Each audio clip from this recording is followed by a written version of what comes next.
Okay. All right, I'm calling the meeting to order. Let's have the Pledge of Allegiance. Let's see, Teresa, why don't you lead us in the Pledge of Allegiance? Sure. Please stand and put your right hand over your heart and join with me. Do we have a flag here? Okay.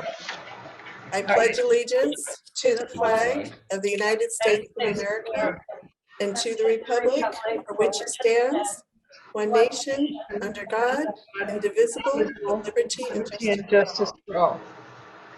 Okay. Roll call. Director Abela, Here. Director Dennert, Here. Director Freeman, Here. Vice Chair Gray is absent, Chair O'Brien. Here. Okay, item 3, agenda review. Are there any changes to the agenda this evening? Staff has no recommended changes, Chair. Okay, item 4, public statements, items not on the agenda. Does anyone have anything they would like to share that is not on the agenda? Going once, going twice. Okay, item 5, approval of minutes. Rancho Simi Recreation and Park District Board of Directors meeting on July 20th, 2022. I'll move approval. Do I hear a second? I'll second. Roll call, please. Director Abela, Aye. Director Freeman, Aye. Director Dennert, Yes. Vice Chair Gray is absent, Chair O'Brien. Yes. The motion carries with a unanimous vote with Vice Chair Gray being absent. Okay. Item 6, consent agenda. Any questions on any item in this consent agenda?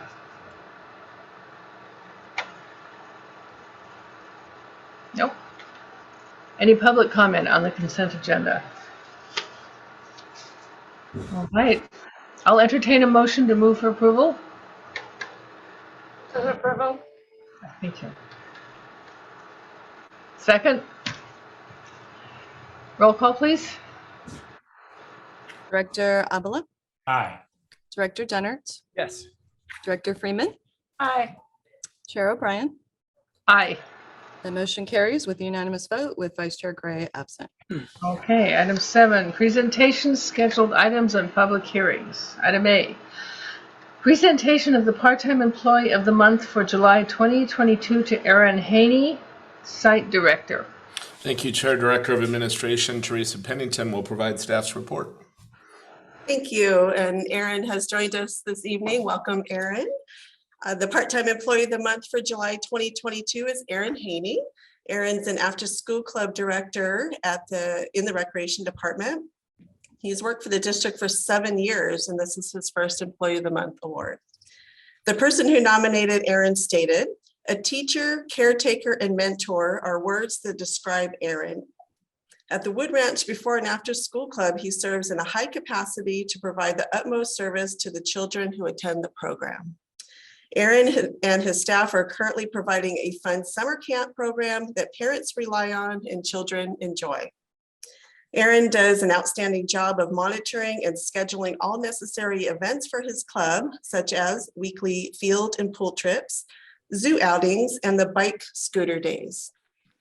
Erin has a considerable amount of patience as he successfully runs a summer camp as well as the before and after school club program. Congratulations to Erin on this well-deserved recognition. Congratulations. I have a plaque and a check for you, Erin, as soon as I get that to you tomorrow. Okay. Would anyone like to say anything? Share any thoughts? I would like to Yes. share very quickly. I'm sorry. My name is Kevin Habrut, and I teach at Royal. I've known Aaron since we were in high school together. He's made a massive impact in our community through coaching basketball for the last, I don't know how many years. Even though he's at Simi High now, he's been a huge role model to a lot of our young kids at Royal, and he'll continue to do that at Simi. And I know he puts a lot of effort into his coaching and even more so into his job through the Parks District. So congratulations, very well deserved, Aaron. It's wonderful to know you. Yes, Dan. Chair, I just wanted to comment, as the board's fully aware, we had the challenges of COVID and the flexibility in the after-school club. Aaron was a big part of that and being an excellent team player as we worked through the COVID closures and openings and expanded service. So I just want to thank him on behalf of the staff for being a valuable member of our team and making the after-school clubs great. Thank you. Zach? Yeah, just real quick, I'd like to echo some of Dan's thoughts and thank Aaron for all of his hard work. I came in and Aaron was already in full swing dealing with COVID and the changes at the after school club. But Aaron's the kind of guy that every time I've run into him, smile on his face, good attitude, ready to work. And all the reports from his supervisors and those around him say that he's a pleasure to work with and he's an asset to the district. So I just like to take a minute to thank Aaron for all of his hard work on behalf of the rec department and the district as a whole. Thank you. Well, thank you, Aaron, for all your hard work. Brian, go ahead. Aaron, I wore a Royal High School shirt for you tonight, but I wanted to tell you that Kate Snowden, who is the principal at Wood Ranch, was very proud of you and looking forward to all the opportunities in life that you might get because she thinks you're deserving of them. And Lauren De Oliveira, who's a teacher at Royal High School, and her kids, 2 kids, right? To go to the after school clubs. She wrote, "He's the reason my kids love ASC and all the activities that they get involved in through Parks and Rec because of you." Great. Anyone else? Just want to thank him for his service and making a lot of kids' lives better. We appreciate it. Yeah, I echo what everybody else said, I think. Happy to have you. You want to say anything? Sorry, I didn't raise my hand or anything, but yes, I love everything. It really is my home, and I want to thank you guys all for your kind words. I've had a lot of really good inspirations and role models, growing up here in Simi Valley, going through Royal High School myself. Happy to be a part of it. Again, thank you guys. Wonderful opportunity. Wonderful. I couldn't be more grateful for it. So thank you. Thank you. Great. Thank you. Fabulous. Okay. Item B, approval of Mountain Recreation and Conservation Authority final budget for fiscal year 2022 and 23. Thank you, Chair. Ms. Pennington will introduce the report. Thank you, honorable chair, members of the board. The Mountains Recreation and Conservation Authority is governed by a joint powers agreement, which requires each partner agency to review and approve the annual budget for MRCA. The Rancho Simi Recreation and Park District Board reviewed and approved the MRCA preliminary budget for fiscal year 22-23 on June 15, 2022. And this evening we have Melissa Smith from Conejo Recreation and Park District and Bassem Mossad from MRCA, who have joined us via Zoom. Thank you both for joining us and welcome. And at this time, I will turn the presentation over for your consideration of the final budget. Okay. Thank you. Good evening, Madam Chair and Board Directors. This is Bassem Mossad, and I'm happy to present to you tonight the MRCA final budget for fiscal year 22-23. I just have a quick notes and highlights as usual. This is, as you may notice, the biggest budget that we probably proposed in at least the recent years. This is mainly because it includes a big project that the MRCA is involved in, such as the construction of the wildlife crossing at the Liberty Canyon, and also the reconstruction of the youth camps that were damaged by wildfire a while ago. Between those two big endeavors, we have approximately $42 million in resources and expenses in the budget proposal. This budget also includes approximately $13.5 million for the various land acquisition that we plan to pursue this year. And I'm happy to inform you that part of that is the Poe Ranch acquisition in Simi Valley. I think it's one of interest for your district for sure. It is included in this acquisition budget. The budget proposal contemplates filling the many vacant position that we have and also adding a few more admin and field position.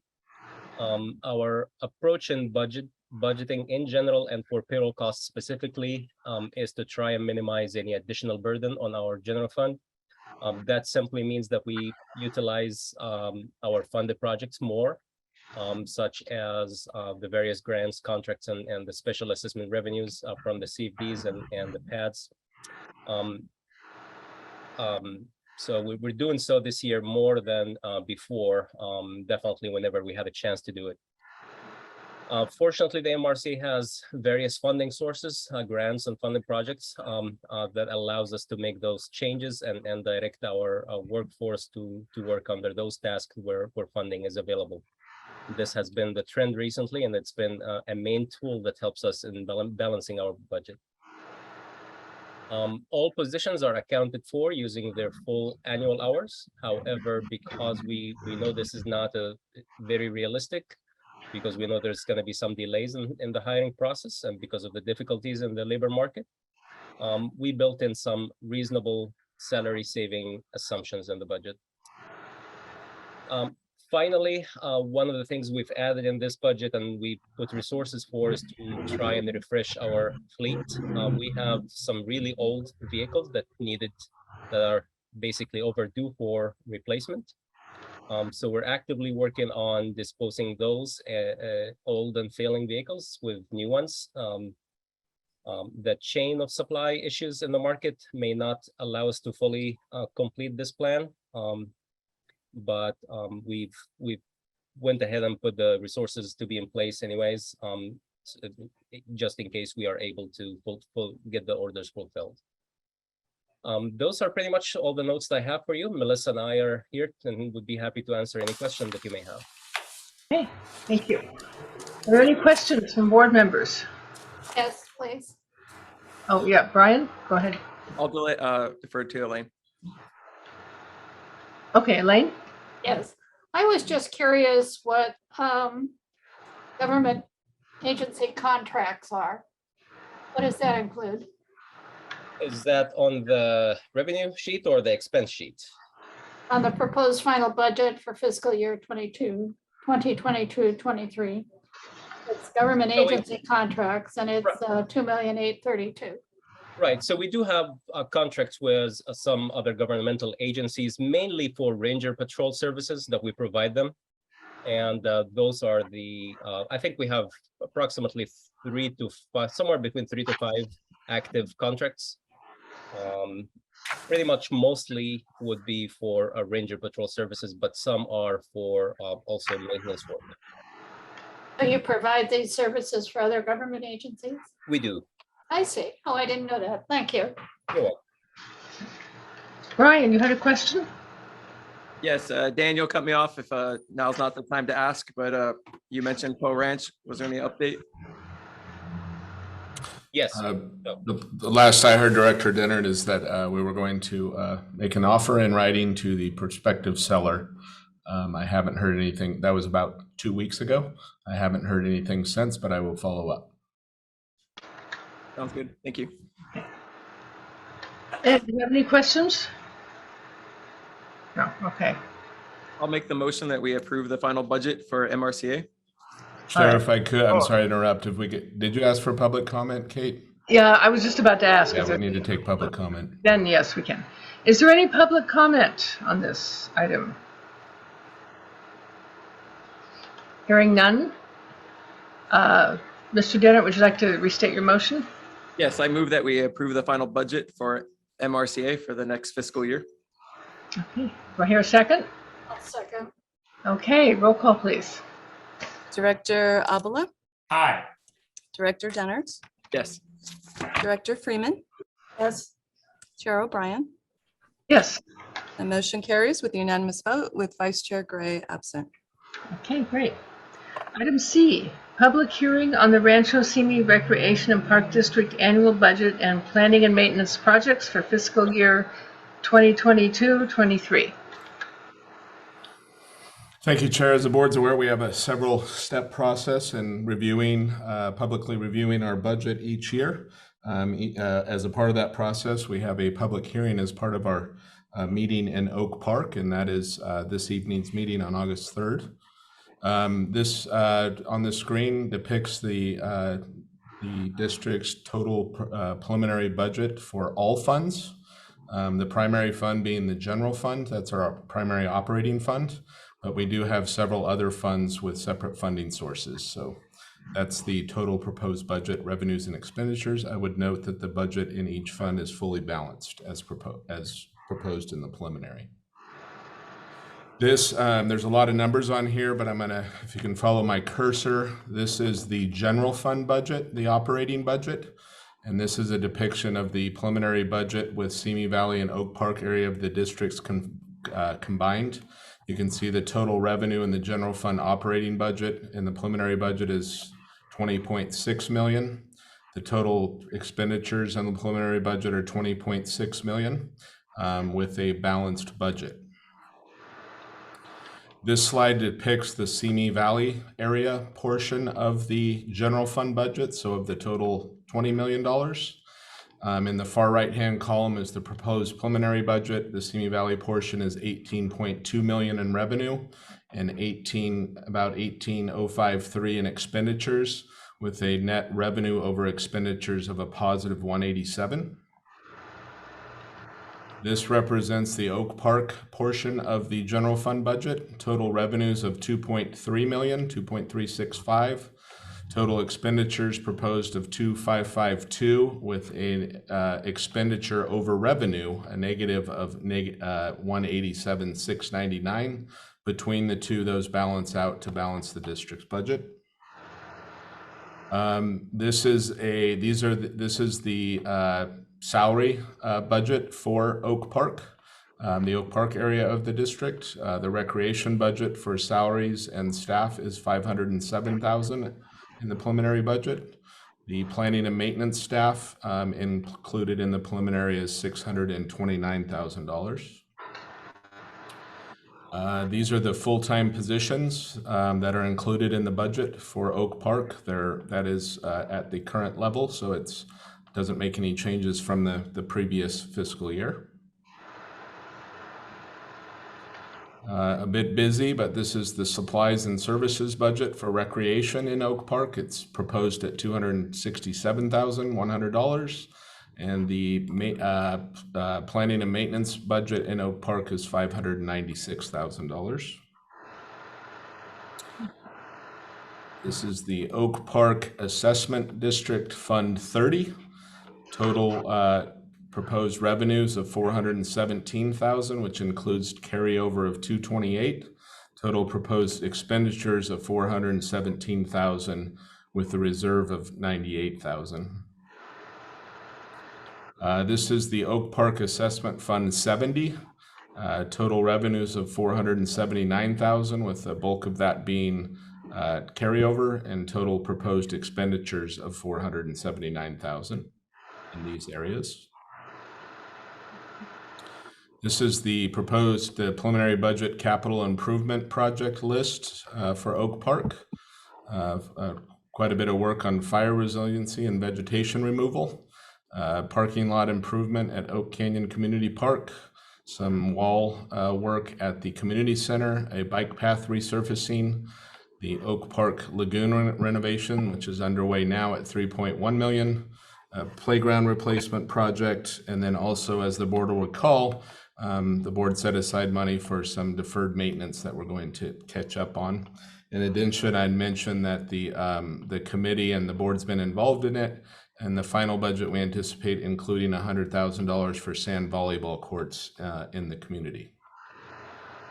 That concludes staff's presentation, and we are open the public hearing, Chair, and consider public comment and provide us any direction that the board would like.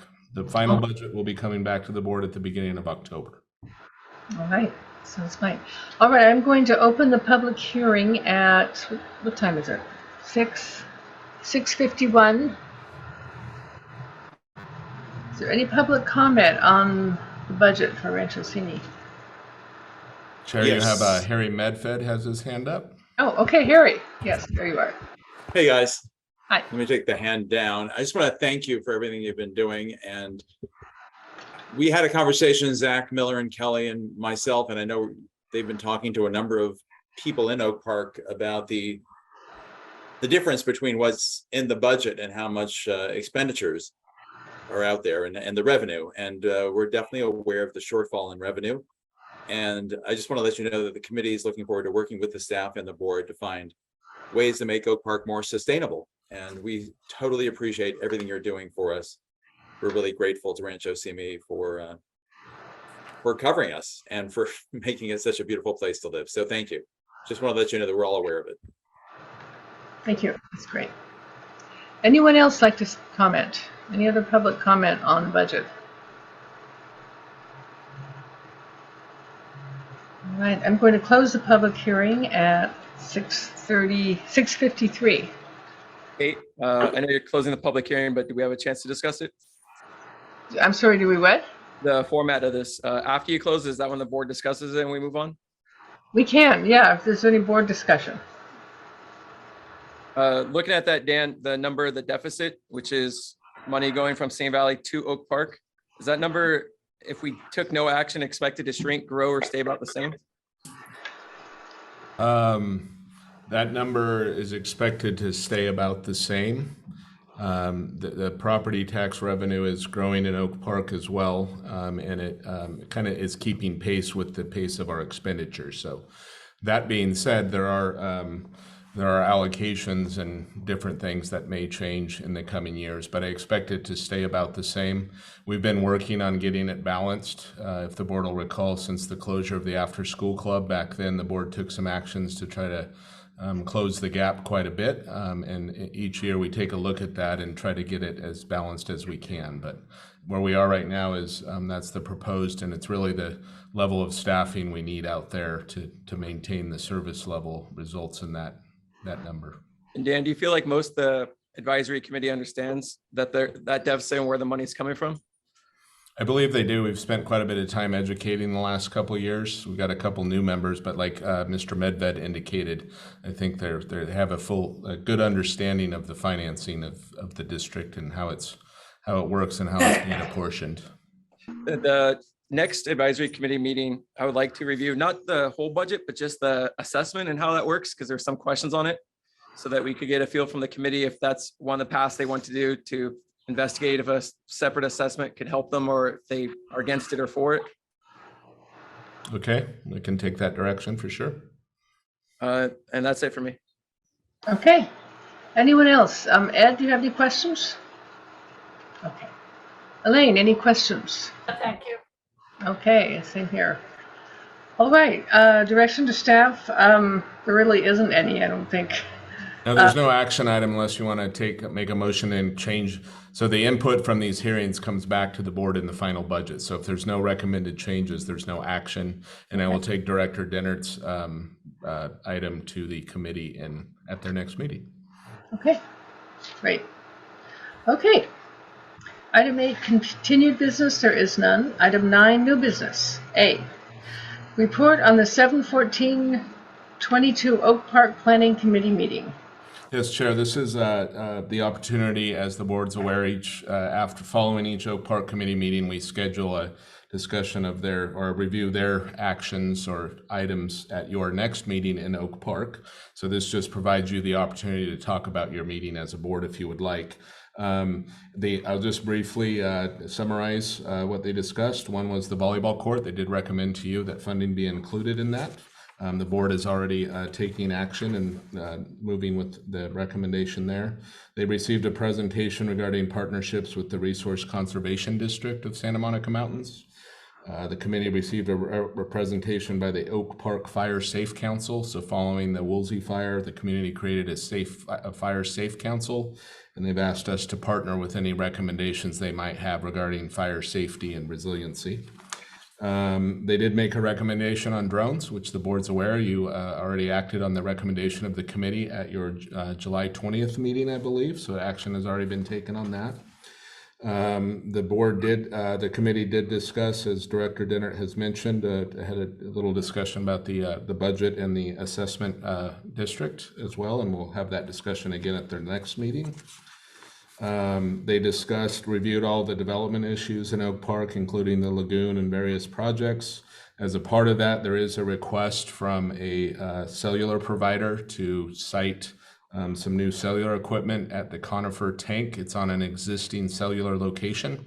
The committee heard the report, but they requested that staff reach out to the neighbors of that project and schedule that for the committee's next meeting. So that will be coming back to the board with a recommendation from the committee at some point. Mr. Medved followed up on our trail guide and informed him that we have made modifications to that to fit his recommendations, and that will be printed on our next version of the trail guide printing. They did discuss a little bit, continuing discussion regarding representation by the Oak Park Committee on your board. We've talked about that, and that was discussed a little more again. They did, and then they elected to defer their selection of committee chair and vice chair until their next meeting or two. We were informed by member Ross, who's on the school board. He's the school board appointee to the committee. He is not running for the school board again, is what he had informed us of, and therefore he will not be on the committee and cannot be chair. So we will be taking that up probably at their last meeting. And then, as the board's aware, Danny Bracias had requested reconsideration of the shade structure at the community garden. I would imagine in that the committee had previously reviewed that. It would go back to the committee for reconsideration and potential recommendation to your board. That concludes the summary of their meeting. You guys had acted on the recommendations or what they had wanted to see. We did include the volleyball, and that concludes the report and gives the board the opportunity to discuss any of those items or ask staff any questions or the committee members who are in attendance. Okay. Are there any questions from board members on this? I have one. Okay. The Oak Park Fire Safety Council want us to partner with their recommendations for fire safety and resilience. Do we know what these recommendations are yet? We don't. From what I understand, they received a grant. They've got some. I think JLD is on it, but they got some former fire experts on the council, and they've hired a consultant to actually review fire resiliency in the committee. And so they're going to be, as I understand it, coming up with a report with recommendations, and we're not aware of what that is yet. So once we see that, we'll take a look at it and see what the partnership means. Okay. All right. Great. Any other questions from board members? Any public comment on this item? Okay. I guess we're done with that one. Item B, review and consideration of installing AED devices in park locations. Thank you, Chair. Ms. Pennington will provide staff's report, and I think this was based on a community request. Yeah. And a request by a board member a couple of board members to put it on the agenda. Okay. Yes. Thank you. I have a brief PowerPoint to show you regarding the AED devices. So I'm going to go ahead and share my screen.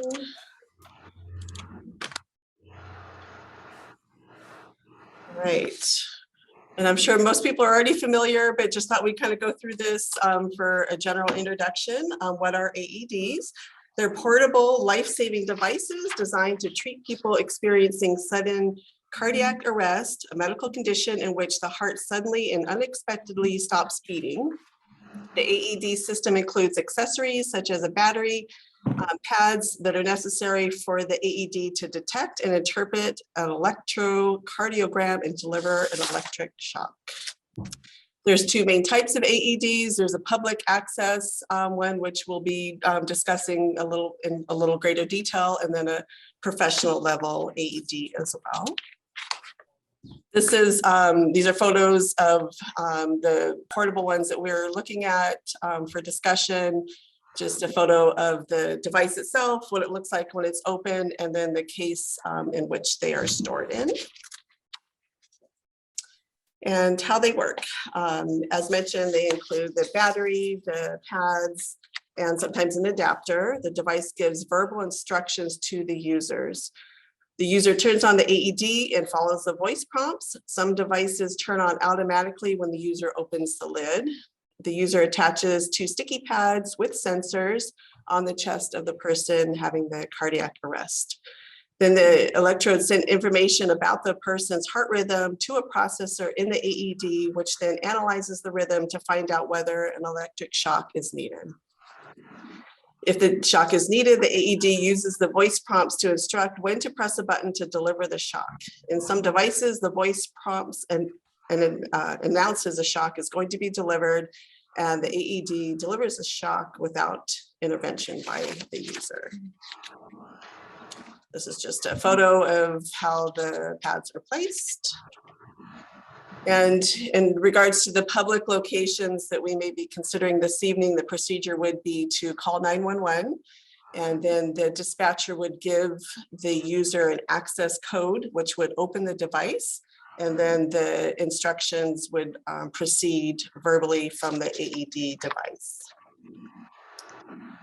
We did determine, based on some research, that the AED is designed with multiple safeguards and warnings before any emergency, any energy, pardon me, is released. And the AED is programmed to deliver the shock only when it's detected the ventricular fibrillation. And we do currently have AEDs at these locations. Here at the activity center, we have one at the pool and then one at each of the community centers. The approximate cost for the units, $1,920 per unit plus $895 for the enclosure. And we do have a member of the community here with us this evening that I believe is going to want to discuss some fundraising opportunities with a pickleball tournament. So at this time, after the item is discussed, staff will be recommending that the board direct staff to work with partner agencies and the community group to evaluate the installation of the devices at select locations and potentially proceed with implementation if it's determined to be feasible. Chair, if I could, I'd like to speak to the recommendation a little bit. We haven't, certainly we've learned about them from the folks that are interested, but these are a little different than the normal use of AEDs, and that the typical is it's in a building where it's in a controlled space, so to speak. The proposal here is to put them out in the parks with some communication with dispatch. So obviously we have to work with the police department on that relative to their role in taking the 911 call. I also have a little bit of, in our due diligence, some concern over the potential for vandalism and them being destroyed if they're not watched. And then lastly, we'll be evaluating before we implement them, making sure our liability is covered on making these available potentially. So those are the things we'll be evaluating if the board asks us to move forward and look a little deeper into providing these. With that, I would like to take, before we have board questions, I would like to turn it over to, I think it's Callie's online if she wants to present, and she is the one that came forward with the proposal. So if she wants to make a few comments, now would be a good time. I think it might be Brooklyn. I think Callie was going to speak Okay, about it's Brooklyn. Oh, there's Brooklyn, yes. Hi, Brooklyn. Hi, Brooklyn. Yeah. Hi, everybody. Nice to see you. Nice to see your faces. Firstly, thank you to Mr. Pernick, Mr. Denner, and Ms. Pennington for working with me over the last several months through this. The reason this came to my attention is that on February 14th, so Valentine's Day, I ended up doing CPR on a man who had a heart attack at the Rancho Duck Pond. And we were doing compressions for about 10 minutes before 911 dispatch arrived with an AED. And so thankfully, this man made a complete recovery, but statistically, it's pretty much a miracle that he did, because when you do CPR, just compressions only, and you're waiting for the AED to arrive, that's considered a dispatched AED. The neurologic survival rate is 14%, versus if the AED is already on site, that skyrockets to 50%. So 50% neurologic survival rate if the AED is on site, which is incredibly significant when you're talking about literal life and death. Yes, there is an AED in the pool, but the pool area is locked. And at the time that this event occurred, nobody was staffed. So there was no way to get a hold of the AED on site, which is why I've been working with a few people to get the AEDs placed. I would like to see them placed at least to begin with at Duck Pond and Lemon Park.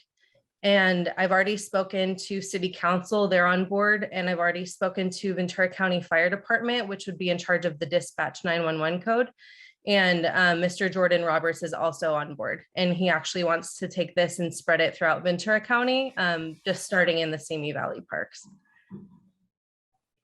Okay. I have a question. Yeah, go ahead. Where would you recommend placing it at Simi Community Park? Placement can vary because of Mr. Pernick's concern of vandalism. I did do some research into these 911 lock boxes, which are really convenient because the AED itself is safely like nestled within this lock box, and you cannot access it without a code, which is why the user would need to call 911. They would receive a code. They would then have access to the device. I see. So the placement, I think, is important because it's important that the public knows where they are. Otherwise, there's no point to doing it. Yeah, that's right. When you're, yeah, you panic when somebody's going through cardiac arrest. So if you don't know where it is, that's. I mean, they could be out on the field. Yeah. Ideally, it would be somewhere where there's common sports activities happening. In the parks, there's lots of different places. There's the basketball courts, there's the pickleball and tennis courts, there's the open fields. What we had discussed is possibly putting them somewhere central, like a bathroom where it's an actual building. And I don't know if y'all have security cameras there, but somewhere where it's an actual building where people recognize like, oh, go look there. But I'm open to suggestions as long as we get them placed. Wherever we decide, I would think we would publicize it really well. Like we'd have a list of where the AEDs were or something, or put it, you know, have an article in the press release for the Acorn or something too. Right. Just And another component is the public education part. I didn't introduce myself properly, but I'm a registered nurse. And I used to teach sidewalk CPR pretty often, and that stopped, I think, because of COVID. But I was talking to Jordan Roberts about starting that up again, just for like the public education as well. But I do think that posting it in the Acorn or posting signage that there are new AEDs would be helpful. Okay. I have a couple of questions. Oh, go ahead, Brian. A question that I have, but before that, I taught Brooklyn when she was at Royal High School, and I'm just bragging. But it's nice when students I taught are doing projects like this. You want to fundraise by doing a pickleball tournament, but my question might be for you a little bit, but also for staff. If they did that, there's fees associated with renting the courts. Is that correct? Is it different if they're raising money for the park district? Or is that something not considered yet? I can sort of answer. Yes, typically we would charge any group for private, what amounts to private use of a facility. Pickleball courts would be included in that. There is some discretion, I believe, by the board or the district manager at times to waive fees in certain circumstances with direction. So I believe that if this was something the board was interested in, we could talk about the fees that you would or would not be willing to or wanting to charge for this. Okay. That's it for me. Okay, any other questions? Elaine? Here, if because of the size of the park, say, would we need two? I mean, one on the east end and one on the west. And time is of the essence. That's probably something we have to determine, I would think. Ideally, I think that would be part of our due diligence, I call it, our evaluation of this is coming up with recommended locations and how many. Okay. Brooklyn, did you choose by the pickleball courts based off of need, perceived age? Like I'm guessing, like obviously it could help anybody, but if there's a larger group of sometimes older people. there is a large population of older adults that play pickleball, and there have been numerous occasions where older people and young people have collapsed. But this was the first time that the person didn't have a pulse. But I think just perceived risk as far as the population that pickleball draws, I think would be helpful to have them near like the pickleball and tennis courts. But honestly, if it's at the bathroom in either one of those locations, somebody can run. The idea is just that it is there before 911 can get there. Okay. Well, unless there's, I guess there's public comment, right? Can I make a Not, motion? Or not yet. I have a few questions, and I don't know if Ed has questions. I don't have any more. No, okay. I have a couple. First of all, you're an RN, right, Brooklyn? Yes, ma'am. Good. How much time do you normally have between when someone collapses and they start to have like permanent damage? How many minutes do you have? That's a good question. I would say it honestly depends. I don't know the exact answer to that. But the studies that I was reading about the neurologic survival rate was when they were shocked within 1 minute of collapse. So it's very fast. Okay, so if someone collapses and they have to get the shock within 1 minute, running to the bathroom and back could make it that's too long, probably. It depends on where they are, obviously. Right. Obviously, the study has its limits. In the specific case, when I did CPR and the man who had a heart attack, he was down for at least 10 minutes, no shock, compressions only. I was not doing rescue breathing. I was only doing compressions on his chest. And within 30 seconds of being shocked, he was saying his name and he was trying to get up. And then the next day he called me from the hospital and was having a full-on conversation. His speech was clear. He was totally neurologically intact. Oh, great. So it's hard to say an exact time, but the study was based on a 1 minute comparison. All right. I had another question about liability. Dan brought up liability. And I'm wondering, liability because we have these AED devices and someone may not use it correctly, or liability based on these things are available and we don't have them and we should. I mean, which is the, I was wondering if maybe Brian Hamlet could comment on that. I can. Briefly, Dan asked me to look into this. I've started my research. Can't say that I've finished. In general, we don't have a liability for not putting them in, except in certain places. Public entities are not required to put them in. State law under the Health and Safety Code requires them to be put in certain buildings. Local municipalities and governmental entities are exempt from that. There's as far as liability for placing them in, that same Health and Safety Code 19300 has a protection against liability. However, I'm not sure it applies to local governmental entities. So I want to look at this further. That's probably part of our due diligence, will be to look into to see whether or not that exemption in 19300 of the Health and Safety Code applies. And Kate, I think the concern was if we make them available and they're available and we're the agency that does that and they're misused somehow or misapplied, what would be the exposure to the district of a misuse of them? Oh, I do think it's important to note that an AED will not shock an unshockable rhythm. So they monitor the heartbeat or lack of one, and it will not deliver a shock to a healthy heart or to a heart rhythm that's not going to benefit from a shock. So you cannot use this AED to harm somebody. Let's say somebody did take it. You cannot use it to stop somebody's heart. The only time an injury could be delivered to somebody is if that person is standing near a person and is touching the victim being shocked.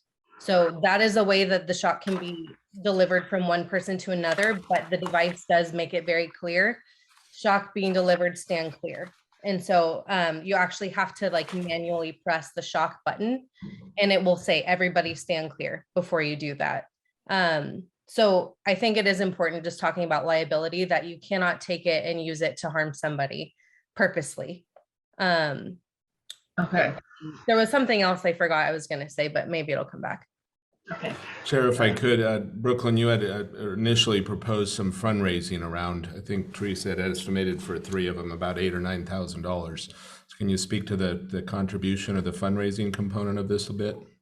Right. So our idea as the pickleball community was to start fundraising by doing a tournament, a pickleball tournament, and having the proceeds going towards buying these machines and devices.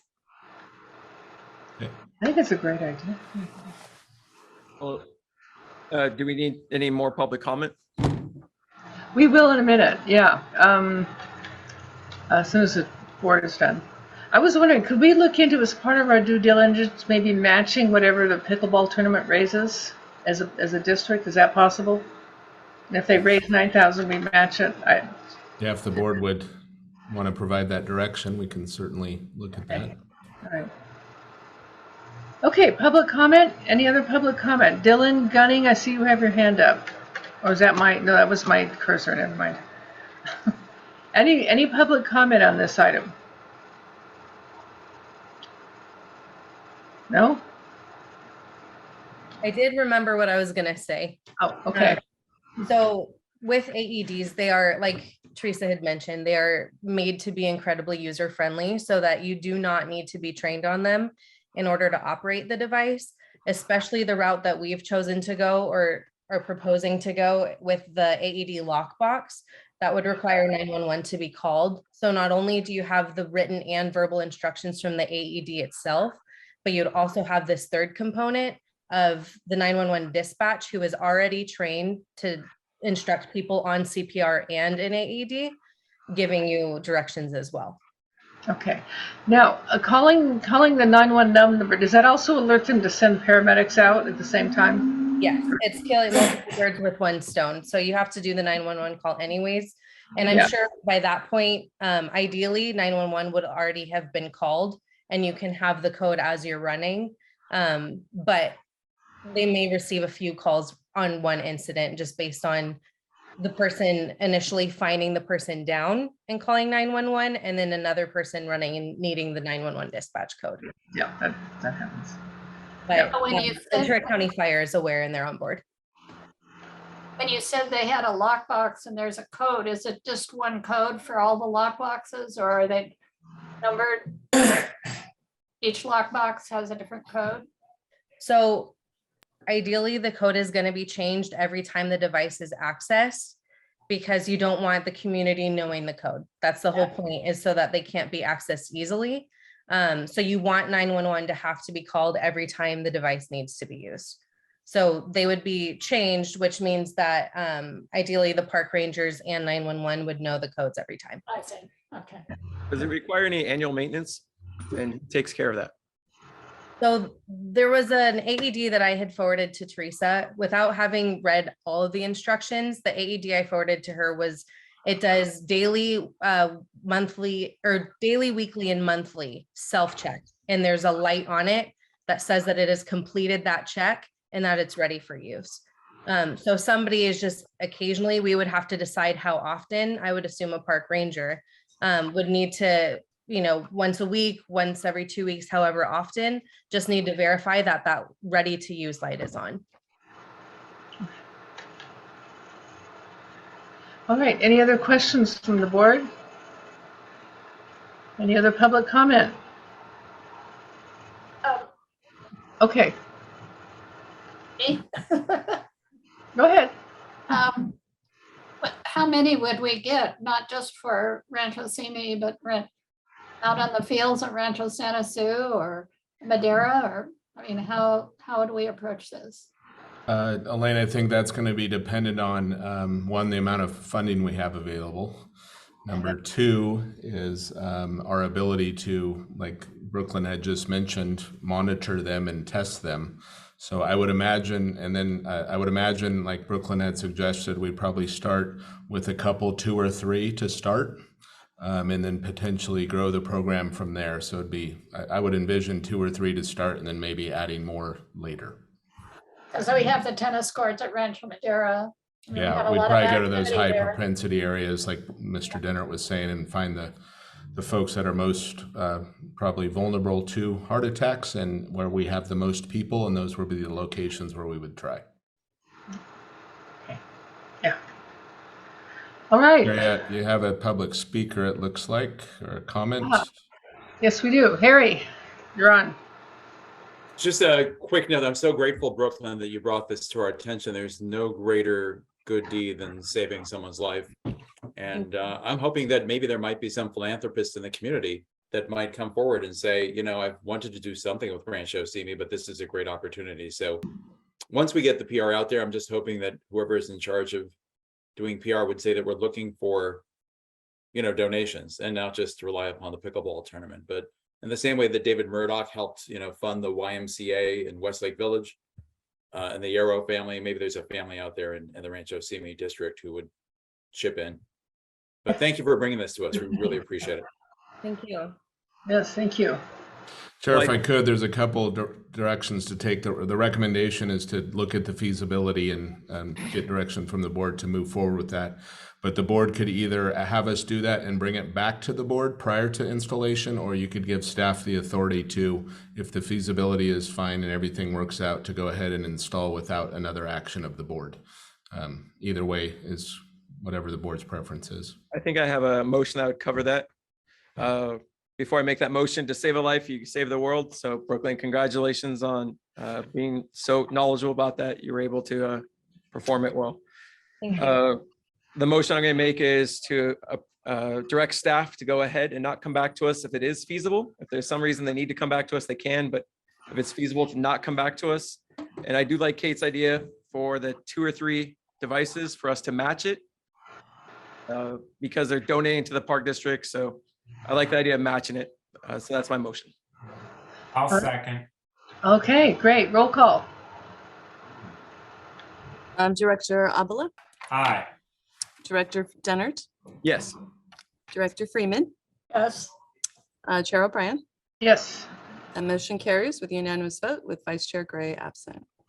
Right. Okay. Okay. Sorry, just really quickly, before I go, when the staff makes a decision, will they let me know so I know to go forward with planning the pickleball tournament? Yeah, Brooklyn, I assume, including you, I assume we're going to meet with fire and the police department.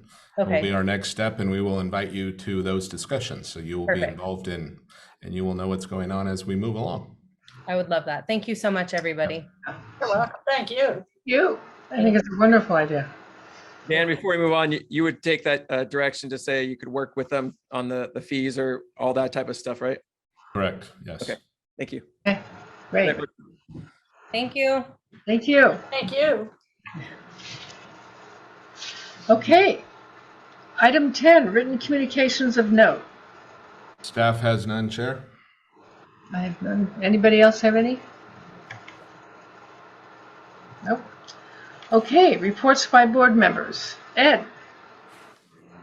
All right. So first of all, last night attended National Night Out, great community event sponsored by a number of agencies, including the Simi Valley Police Department. Got to see our park rangers there, who are one of the sponsors.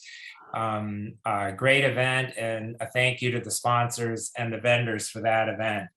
The only other thing I wanted to comment on, because it's been so impactful on the community and that there's been so much talk about it, and it's actually related to my early duties here on the park board, but for one time only, because my wife bleeds Dodger blue, but Josh wouldn't want to hear this, but I'm actually a Dodger hater. However, there is one Dodger that everyone loved. So for one time only, I'm going to wear the cap, which probably doesn't fit me well, but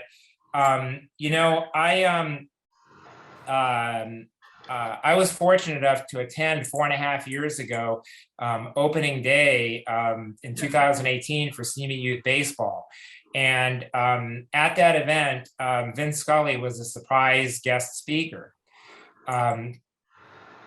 When Vince spoke so eloquently, the neat thing about it, and what makes our park district so great and our community so great, is parents and youth alike were riveted on every word he said. And then I was fortunate enough to be able to meet him and take photos with him. And I can tell you, warmth exuded from him. It was, I had never met him before, but it was everything I expected and more. And the remarkable man he was, the thing he wanted to talk about most, he had his now also late wife with him in the tent, but what he wanted to do most was talk about his wife. So anyway, thank you for that memory, Vin. Thank you for all the memories, and rest in peace, man. Nice. Director Dennert. Ed, I had a question for you. Did you have to speak after him that day? No, and thankfully so. Yeah, that'd be some pressure. Not much, but I did see the email that we all received on the call tonight. I see Kelly Ramirez is here. I spoke to her briefly, and her question was going to be for Arroyo Still Park. There's a rotation when we update parks and maintain them. I see Wayne's on the call. Where are we at for Arroyo Still Park as far as, I know we have a long list of deferred maintenance. There was some graffiti there that staff has tried to remove. My understanding is some of it's still there because it's hard to remove. And then in the email, she expressed some concern about the play equipment.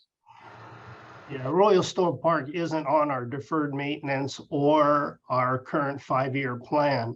Royal Stowe Park's playground equipment is actually pretty good. It was installed in 1996, gets very low usage. The only things that I know that needs to be repaired as of today is the large slide, which got vandalized last month by some kids, I guess. I don't know who vandalized it, but they took a hammer to it. Brian, I just wanted to also mention Wayne is send out the staff to inspect it as well based on Callie's recommendation. So that's a general, but we're going to go out and give it a good inspection as well in the next day or so. And I see that she's on the line. She didn't speak during public comment, but her hand is raised. I don't know our rules. Are they allowed to speak now? I'm okay with it. Everybody else is. Yeah, go ahead.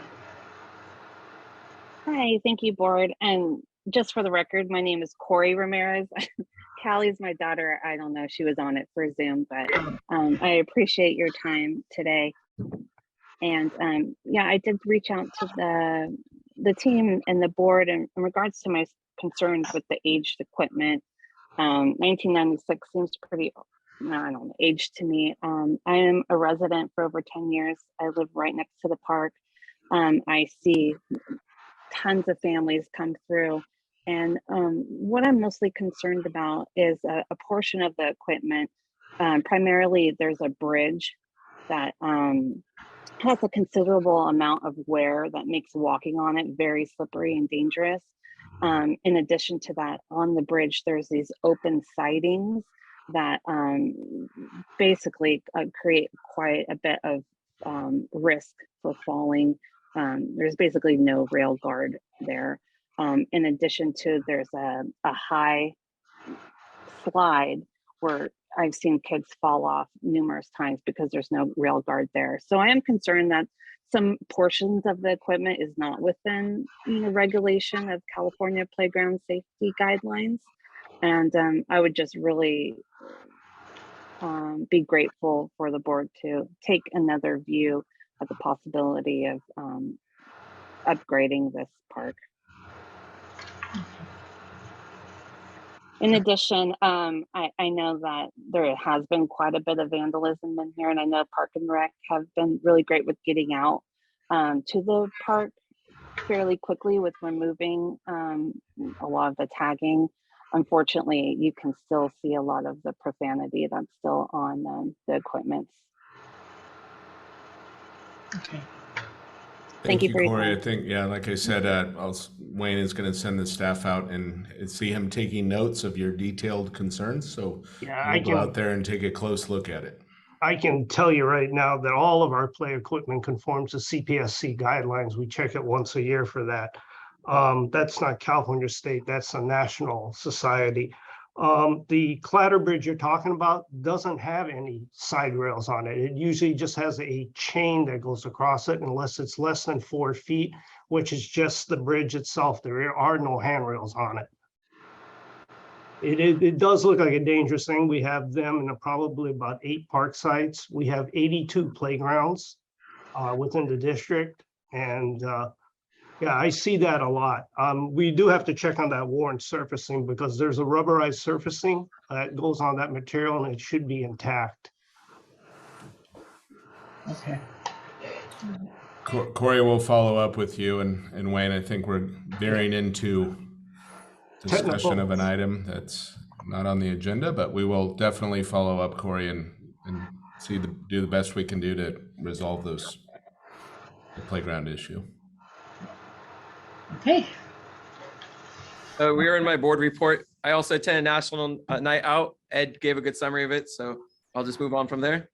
And then there was a question about rental fees separate than the AEDs. A different community group wanted to know about renting pickleball courts. And their question was, they want to host a tournament for a good fundraiser, but it seemed kind of expensive. And I know we have to cover our costs. But is there, just remind me, for like pickleball court fees, is there a difference in pricing between profit and nonprofit, or within our current pricing, is there something they should be looking at to reduce the fees? I'll take that. The fees, as you know, are established by the board annually, so we do bring those to your attention and get those approved. We do offer nonprofit rates for nonprofits, 25% discount on occasion, or when a nonprofit qualifies. If it's a for-profit group or a private group, they would be typically asked to pay the full approved fee approved by the board. We also, just for the board's knowledge, have limited the use of pickleball tournaments because of such a high impact of public use of the court. So we've been very sensitive to not overscheduling the pickleball courts with tournaments, so to allow for free play, community play during the weekend. So we've taken a very, I'd say, conservative approach to how many pickleball tournaments we allow in, which I know has caused a little bit of frustration from some groups in the community, but in the effort to allow the most community play, we've only allowed about one tournament every 2 to 3 months right now, even though we probably get requests to have 2 or 3 a month, at least, initially. So we are trying to find that balance, but we would charge the approved fee in most cases if it was a private group trying to host a tournament. And Director Dinner, the same rule would apply to basketball or we have quite a few softball tournaments. So if we're going to consider it for one, we need to look at it for all, so to speak. But we try to be fair to all of the different sports groups on how the fees are applied. I did tell them about the other possibilities of Valley View and Hillside, but the east-west facing courts was an issue. So Director Miller, Zach, I get what you're saying about, hey, if we host a tournament for any reason, well, people that are not in the tournament don't have a place to play that day, possibly. Yeah, that is the trick. I mean, like we've discussed in multiple meetings, the impacts to pickleball, especially on weekends, Saturday mornings, before it gets hot, is pretty intense in our community. And every time we block it out, we hear at least from a few folks who are disappointed in that decision to allow a tournament for that day. So we are treading a little bit lightly, but any board direction we receive, we'd obviously move forward with. All right, well, that's it for me. Okay, Elaine. I had the Ventura County Special Districts Association last night. The speaker, unfortunately, was from the assessor's office, got COVID, so we didn't have that. But there was a very good speaker from Camarosa Municipal Water, and on what they're doing and how it's working. Excuse me, with the water issue. And another interesting discussion, there is a lawsuit between United Water and the city of Ventura. It's at the Supreme Court level, but it has impacts to us and any other government agency where fees are involved. And so it's Rule 26. I don't know if you were on last night, Dan, but I thought that was very interesting, and they were asking for letters of support to help out United in their lawsuit. That it was a good meeting. Okay, is that all? That's it. Oh, okay, all right. I also was at the VCSDA meeting last night with Director Freeman, who's covered the major points. I was disappointed not to hear our new clerk, but I guess another time we'll hear her. Hope she's feeling better. I also had the Historical Society meeting on Monday, and we had our discussion about what does this say here? I can't read my handwriting. Hang on. Anyway, we had a discussion about the maintenance items, which are all in progress. One thing I didn't know about, if I was interesting, there's a thing called the Gold Award Project, and that's a Girl Scout. It's similar to Eagle Scout project, but not quite as intense or detailed, but it's similar in a lot of ways. So they're doing So I thought that was, I'd never heard of that before, and I thought it was interesting. We also have a thing that they want to put up on a plaque acknowledging the original inhabitants of our land, which would be the Ventureño, Chumash, and Fernandino Tatavian band of Mission Indians who were indigenous before the Spanish settlers got here. So Kate, you could suggest that they use our land acknowledgement statement. I can. What's this again? You could suggest if they want to make that plaque to use the land acknowledgement statement that we worked on with Alan Salazar. Zach, I was thinking. I was reminded of that we did the when we dedicated Chumash, we had a ceremony, and yeah, we could certainly suggest it. Yeah, we have wording for it that I worked on with Alan Salazar from the Chumash people, and it's worded how he thought it should be worded. So that would be really good for the Historical Society. That might be a better idea than having us word it the way we want it. Have them suggest the wording. Makes a lot of sense. Zach, could you forward that to Kate later? Yeah, was someone? Yeah, can I have that language so I could reach out to the Historical Society and connect them on the language that we approved previously. And as you may recall, we do publish that in our brochure each time the brochure comes out in both Oak Park and Simi Valley. That's right. Okay. Okay, yeah, I'm fine with it. I think it's a great idea. Might be better to let them take care of the language they want to see. And I did the monthly interview with the ranch last Wednesday, which was a lot of fun. It was short but fun. And a big shout out to Richard Lemo, who was there also.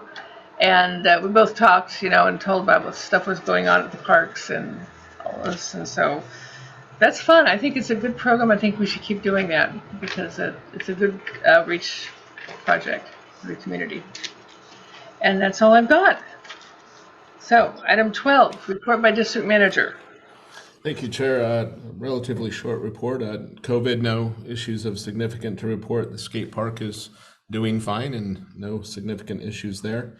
We still continue with our extra security and ranger focus on the vandalism. I can say I haven't seen as much damage in the last couple of weeks. So hopefully our efforts are having a positive impact. We're still getting some, but not to the degree that we were during the month of June. The gym floor has been ordered. They said it's up to 12-week delivery period for the materials, and primarily the wood for the floor. So hopefully it's shorter than that. It may be longer, but they told us up to 12 weeks. So that's where we are. And then after we receive the material, there'll be some installation time. So we're probably looking, into October or into October for having the gym back operational. Wanted to mention we do have the recruitment interviews for the Oak Park Recreation Supervisor scheduled for next week. I do have a meeting with the city this week regarding the property relative to the BMX track. So I will probably have something to report to the board fairly shortly on that, hopefully it goes well. Our June financials reviewed those, and everything is looking good. It does reflect an uptick and recovery from COVID in terms of the number of folks that are using our program. So we had very positive numbers for June, which is good. I wanted to mention, we had mentioned it before, but we are coordinating with the Friends of Oak Park out in the Oak Park area. Specifically, Debbie Sharpton applied for a tree planting grant from the county. I think she's pretty close to being successful of getting a $50,000 grant to plant in the neighborhood of 250 to 300 trees in Oak Park. So, and Wayne, thank you. He's coordinating with her on what our obligations are under that grant. But that's exactly the type of thing we talked about, is an enhanced level of service in Oak Park in the open space. Some volunteer efforts and layering on top of the service we provide with volunteer help and fundraising and those types of, and granting. The Lagoon project is underway, as the board is aware of. We continue to monitor water conservation. Wayne is continually monitoring the water and also in discussions with the city. He did transmit to them some communication letting them know what we are doing as our part for water conservation. I will give the board a heads up that there may be another level of restriction that the state may go to and met in September, October, I've heard. So we may have more to do on that front. And then finally, I'd mentioned to the board that we probably need to do some pretty significant pool rehabilitation work at the pool. I've met with the school district, and I'll be meeting with the city about contributions and getting the pool deck rehabilitation mapped out, funded, and potentially recommending that in your final budget. With that, that's all I have on that. Your next board meeting is on August 17th. We've got the concern from the community on the youth golf fees scheduled for the agenda. Director Freeman had asked for a discussion on motorized vehicles on trails. We'll bring that item back. A couple records retention policy update. Wayne needs some authorization for the purchase of some equipment. And then also the district manager's review is tentatively scheduled for that evening or to start that discussion. That concludes, we have no committee meetings other than the regular Historical Society on the schedule. That concludes my report. Thank you. And I had a question about the water saving. Yes. If the state might go to more restrictive and we should prepare for that, is there any direction or policies or anything the board needs to do so Wayne's ready for that? The governor's order actually has an exemption or exception for recreational use areas and parks specifically. Right now we have that exemption, but the local water purveyors have asked us to do our part. So we have the exemption. We don't have to comply with the 1 day a week. We're doing the best we can while still keeping our parks, particularly those that are actively used, safe and green. What happens in September when they ramp up the level? I don't know if they're going to still include parks in the exclusion. So I guess the answer to your question is yes. I may need board support and involvement to advocate for recreational use and safe fields to continue in the community. But as of now, we have the exemption. I'm hoping that continues if they do another level.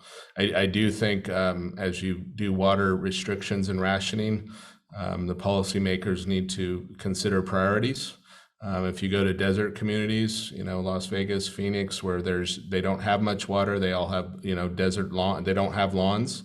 But if you go to those communities, all their parks are still green because that's the only place to go.